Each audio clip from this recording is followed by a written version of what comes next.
Doctors gave up. Machines kept her alive. But then, a homeless boy walked in, touched her hand, and everything changed. What he said next will leave you speechless. Before diving into the story, comment where you're watching from and don't forget to subscribe so you won't miss the latest stories. She wasn't supposed to wake up. No one expected her to open her eyes again. 10-year-old Emily Carter was more than just the daughter of a billionaire. She was the light of her father's life.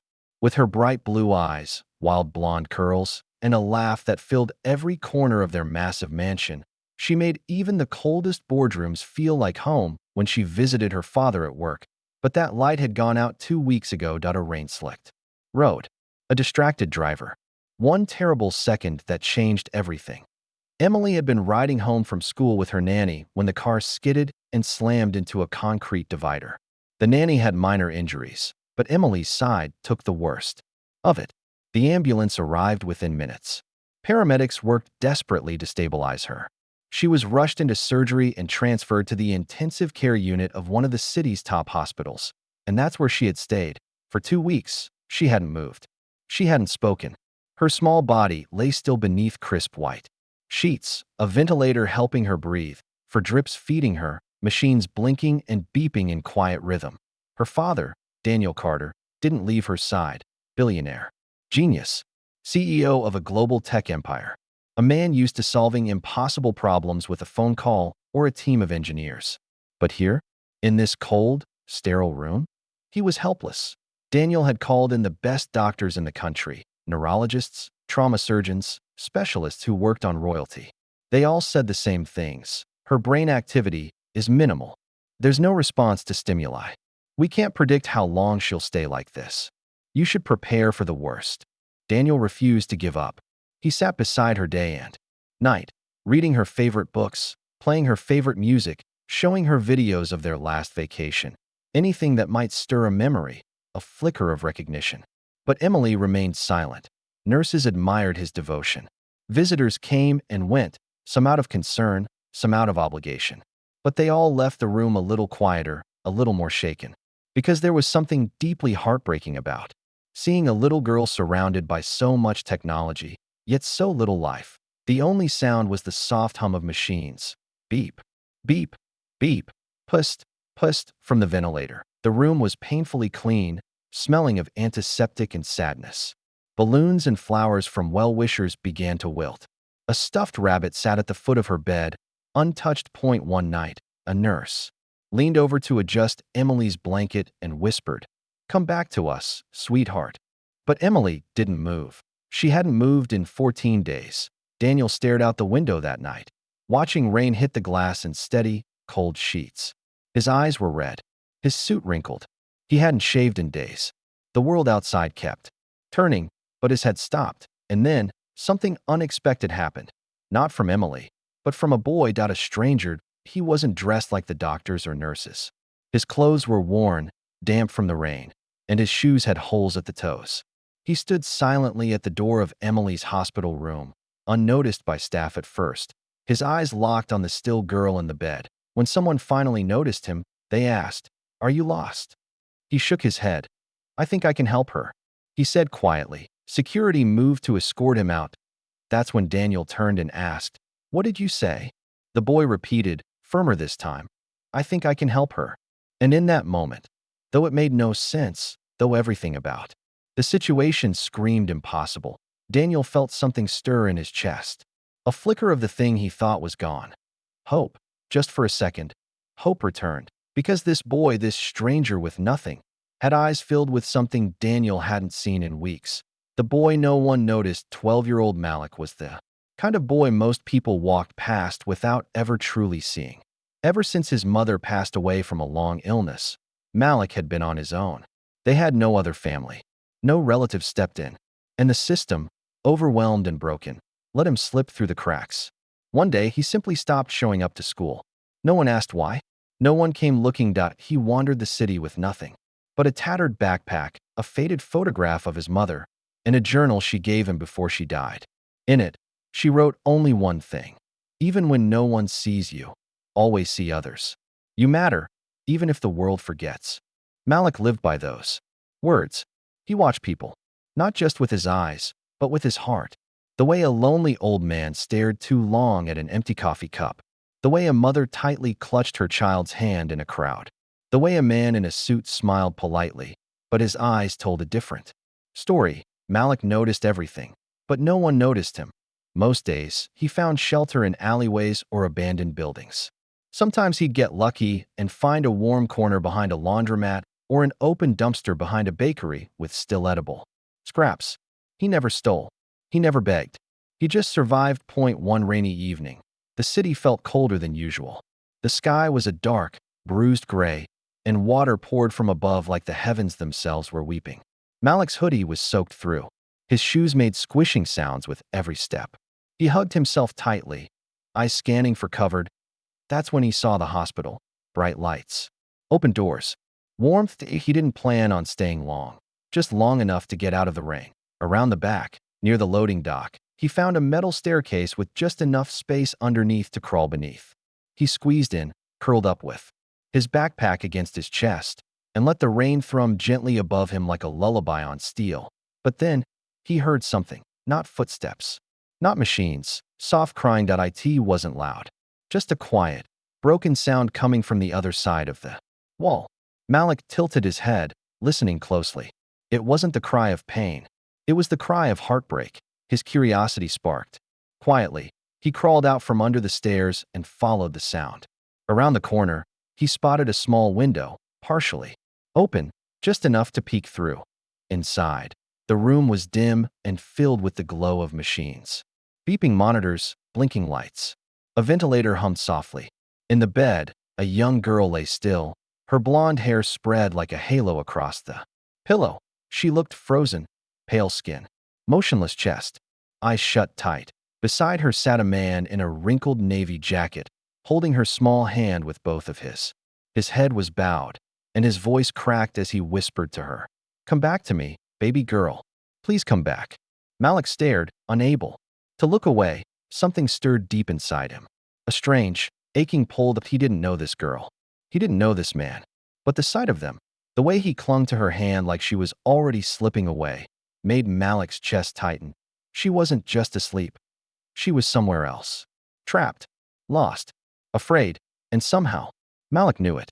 Not just as a guess, but like he could feel her fear through the glass. He'd felt that fear before. He remembered nights spent huddled in dark alleys, terrified that no one would come, that no one even knew where he was, that he'd be forgotten forever. But something about this girl told him she was still holding on, waiting for someone. Malik didn't know why the feeling came so strong, but in that moment, he believed something unbelievable. Not the doctors, not the nurses, not even the man crying beside her. He could help her. Let me try. The next morning, as the sun struggled to break through heavy clouds, something extraordinary happened. Malik, tired and soaked from the previous night's rain, stood up from his hiding spot beneath the hospital staircase. His clothes were damp. His body ached. But his heart? It was calm, strangely certain. He didn't know why he felt the pull, but it was stronger than anything he'd ever known. That he had to try. He stepped out from the alley and walked through the hospital's front doors. No ID, no appointment, no name on any patient list. Just a skinny boy in worn sneakers and a hoodie 2 sizes too big. Doctors hurried past him. Nurses pushed carts, answered calls, checked clipboards. No one noticed him, just like every other day in the world. But Malik didn't stop. He moved with quiet determination, tracing the hallways he had memorized from the night before. When he reached the door to Emily's room, a security guard finally noticed. "Hey, you can't be in here, kid," the guard said, stepping in front of him with one hand raised. Malik didn't panic. He didn't run. He simply looked up into the man's eyes and said, calm as ever, "I think I can help her." The guard frowned. "Help who? What are you talking about?" "A girl. Emily," Malik replied, motioning toward the door behind the man. The guard was about to speak again when a nurse passing by overheard the name. "Wait," she said, pausing beside them. She was young, maybe in her late 20s, with kind eyes, and a badge that read Aaron. Something in Malik's voice had struck a chord with her. She looked him over, dirty, tired, clearly homeless. But there was something else. Something different. "What did you say?" she asked. "I saw her last night." Malik said. I think she's scared. She's not gone. She's waiting for someone to find her. I just need 5 minutes. The guard looked at Nurse Erin as if to say, this is ridiculous, but she didn't respond right away. Instead, she turned to the boy and asked, gently, what makes you think you can help? Malik shrugged slightly, his voice quiet but sure. I just know. Please. Erin hesitated for a long moment, then sighed. Wait here. She disappeared into the room, leaving Malik with the skeptical guard. A few minutes later, the door opened again, and this time, Daniel Carter stepped out. His face was pale, his eyes bloodshot from sleepless nights and silent tears. His shirt was rumpled, his tie loosened and forgotten. He looked like a man who had aged 10 years in 2 weeks. He looked down at Malik. The boy standing in front of him couldn't have been more than 12. His hoodie was stained. His shoes were worn. He looked like he hadn't had a warm meal in days. This isn't a joke, okay? Daniel said, his voice tight, rough. My daughter's dying. I don't have time for this.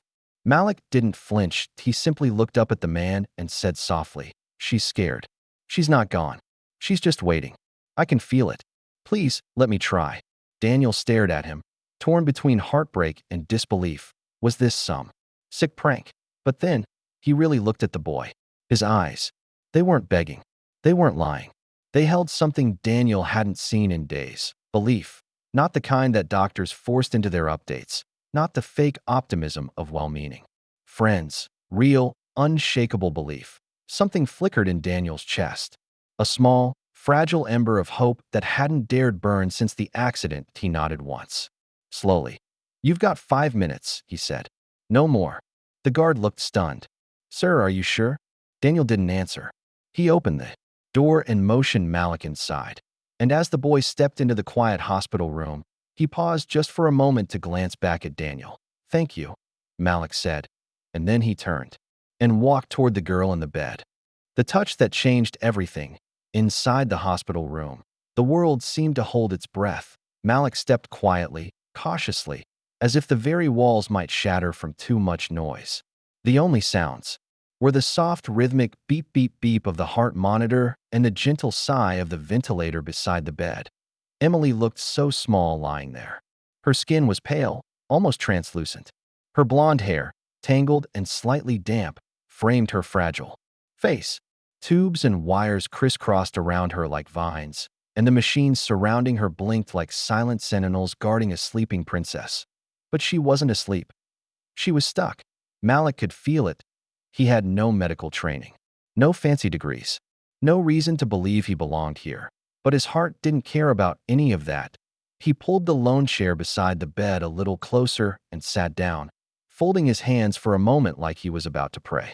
Then, with trembling fingers, he reached out and gently placed his hand on her forehead.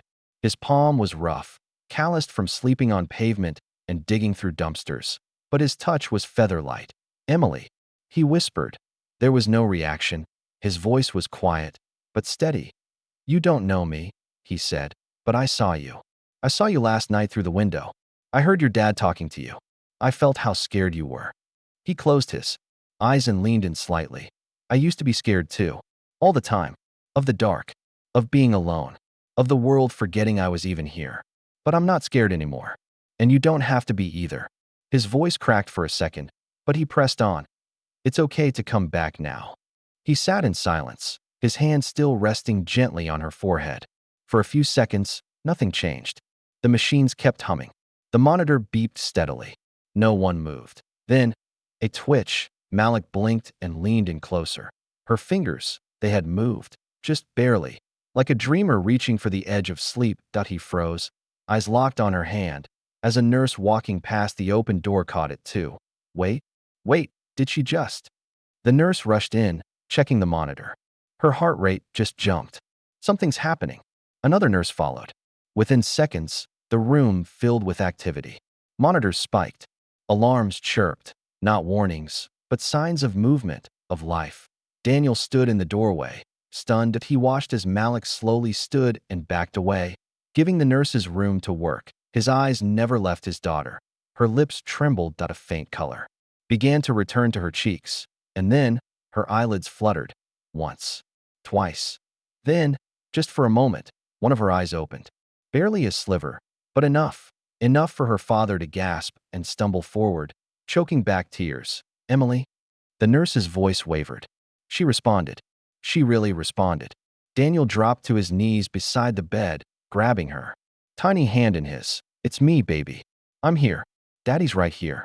Another flutter of her eyelids. Another blip on the monitor. IT wasn't a miracle yet. But it was hope.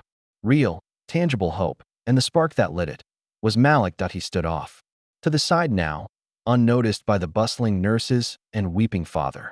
He didn't say anything else. He didn't need to. Emily had heard him. She had felt him. Somehow, in the darkness she was trapped in, Malik had been a voice, a light, something strong enough to pull her back. He glanced at her one last time, then turned toward the door. That he had done what he came to do. He didn't wait for applause. He didn't expect thanks. He simply walked away, just as quietly as he had come in. But one person noticed. Daniel looked up just in time to see the boy disappearing through the doorway. Wait, he called out. But Malik was already gone. From stranger to family, doctors called it a coincidence. A delayed neural response. A rare, spontaneous improvement. They had no real explanation for what happened in Emily Carter's hospital room that morning. One moment, she was stable but unresponsive. The next, her vitals were climbing, her fingers twitching, her eyes fluttering open. They wrote it down in charts, made cautious statements to the press, and shook their heads in private. But Daniel Carter knew better. IT wasn't medicine. IT was Malik. That same day, after the commotion settled and the doctors cleared the room, Daniel found the boy sitting quietly in the hallway, staring out the window. No fanfare, no celebration, just a quiet kid in a worn hoodie, swinging his feet slightly above the floor. Daniel approached him slowly. Hey, he said gently. Malik turned his head but didn't speak. Daniel sat down beside him. I need to ask you something, he said. How? How did you know what to say to her? How did you do that? Malik hesitated. Then, for the first time, he opened up. He told Daniel everything. About his mom, how she died, how the system never found him a home, how the streets became his world, how he slept behind dumpsters, under bridges, behind this very hospital. And then, he spoke about the night he first saw Emily. The crying, the stillness in her room, and the feeling, the strange pull, like he was meant to be there. I don't know why, Malik said softly. I knew she wasn't gone. I felt it. I felt her fear, and I knew what that felt like. I thought, maybe she needed someone who wasn't scared. Daniel was silent. His eyes welled up, the weight of everything hitting him all at once. A billionaire surrounded by experts, resources, and technology. And it was a homeless boy who brought his daughter back. He placed a hand on Malik's shoulder. Do you have anywhere to go? Malik shook his head slowly. Not really. Daniel looked at him for a long time, then stood up. Come with me. That same evening, Daniel made a decision that shocked not only the hospital staff, but later, once the media caught wind of the story, the entire world. He brought Malik home. Not out of pity, but out of something deeper. Gratitude, respect, family, first. The world couldn't believe it. Billionaire tech mogul Daniel Carter adopting a homeless boy from the streets. Headlines called it a publicity stunt. Some accused him of orchestrating the whole thing. But as the weeks passed, the truth silenced all doubt. Daniel didn't just take Malik into his house. He brought him into his heart. He gave Malik his own room, warm meals, clean clothes, and more importantly, a place to belong. A seat at the dinner table. A voice that was heard. A name that was remembered. And Emily, she recovered faster than anyone predicted. Day by day, her strength returned. Her laughter returned. And when she was finally able to speak clearly, she told them about a dream she had while in the coma. I was in a dark place, she whispered to her father. I couldn't move. I couldn't find my way out. But then, I heard a voice. Daniel leaned in. A boy's voice, she said, smiling faintly. He told me I wasn't alone, that I didn't have to be scared, that I could come back. She turned and looked straight at Malik. It was you. Malik's eyes widened in disbelief, but Emily nodded, certain. She remembered the exact words he had whispered at her bedside. From that moment on, she never called him anything but her hero. And Daniel, he no longer saw a street kid. He saw a son. A boy with a kind heart, a quiet strength, and a gift no one could quite explain. Today, the Carters are a family of three. Emily and Malik are inseparable, more like siblings than friends.